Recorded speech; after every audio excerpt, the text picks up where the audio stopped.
Kembali dalam Metro hari ini pemirsa, dan kami masih berdiskusi dengan mantan pemain Timnas, ada Mas Aji Santoso. Kami berbicara dengan strategi yang akan dibawa oleh Timnas pada malam hari ini. Mas Aji masih bersama saya?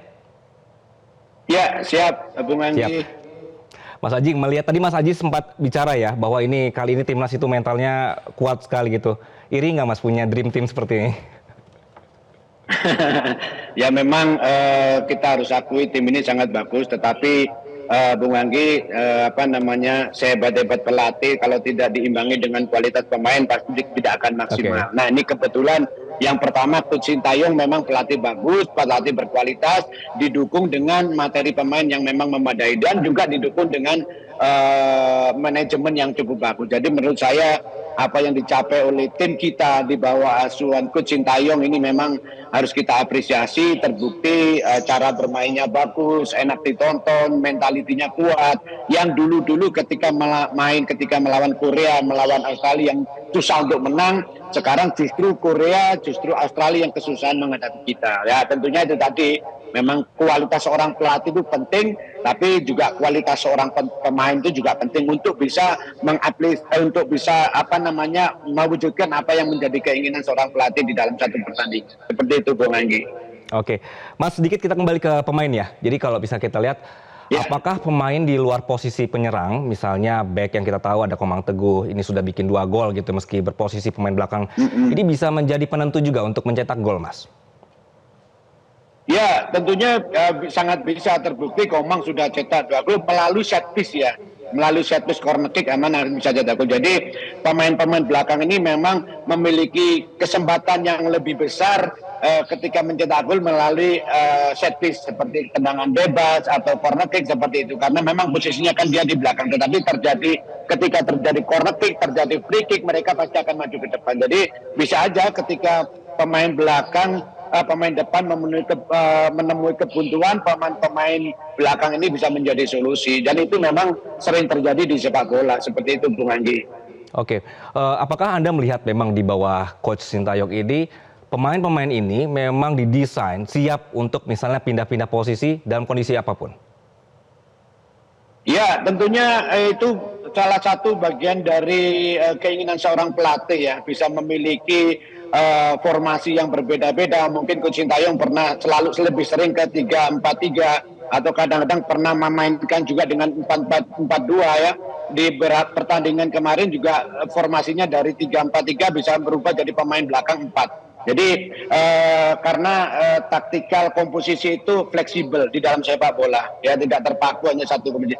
Sama juga dengan posisi pemain, Coach Sintayong juga tidak jarang untuk merubah komposisi pemain seperti Nathan yang biasanya main di bek kiri, tetapi di bek kiri sudah ada Pratama Arahan yang tampil cukup bagus, artinya Nathan didorong ke tengah. Dan memang kembali lagi, pemain dasarnya itu harus kualitas secara individu itu harus bagus. Kalau pemain memiliki kualitas individu bagus, dipasang di mana aja tidak terlalu bermasalah. Memang akan lebih sangat optimal kalau bermain dengan posisinya dia sendiri. Seperti Nathan itu contohnya tadi saya sampaikan bahwa sering main di bek kiri, tapi ketika Pratama Arahan dipasang, mereka didorong ke tengah. Dan Nathan luar biasa main bolanya selama perhelatan di turnamen ini, sangat luar biasa penampilannya.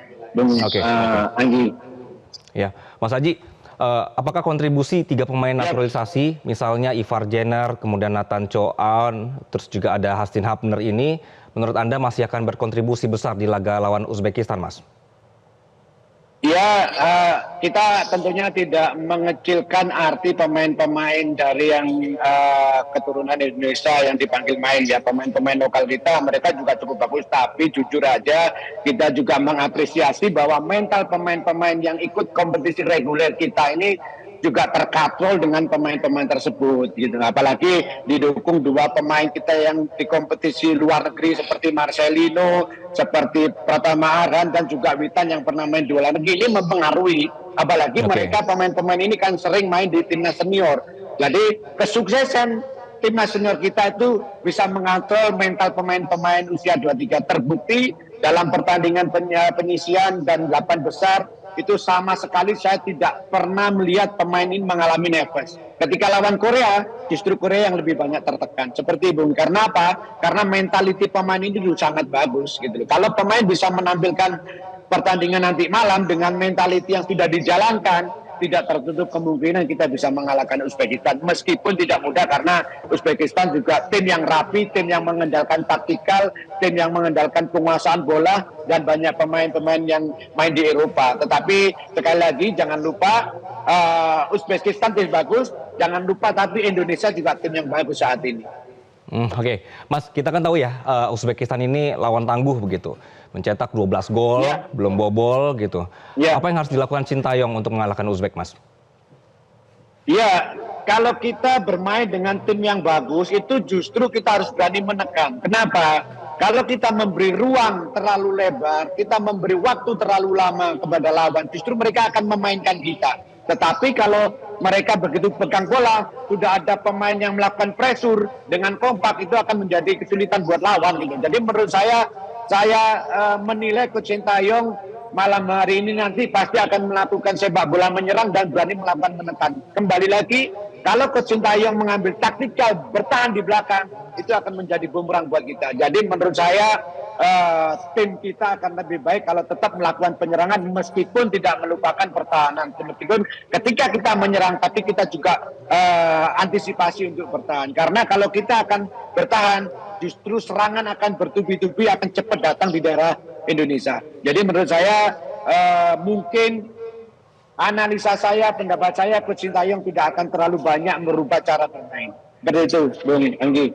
Oke, Mas Haji, melihat bahwa kita sebenarnya awal-awal dalam tanda kutip tidak dianggap, kemudian naik begitu ya Mas ya. Kemarin membuat mental Korsel, ini kemudian kaget. Kemudian juga pasti Uzbek ini sangat mengantisipasi kita yang awalnya tidak disangka-sangka kemudian bisa naik. Ini apakah akan merubah strategi dari Uzbek sendiri, Mas? Ya, tentunya Uzbekistan melihat Indonesia udah 3 kali membuat kejutan ya, dengan mengalahkan Australia, mengalahkan Jordania, terakhir mengalahkan Korea Selatan.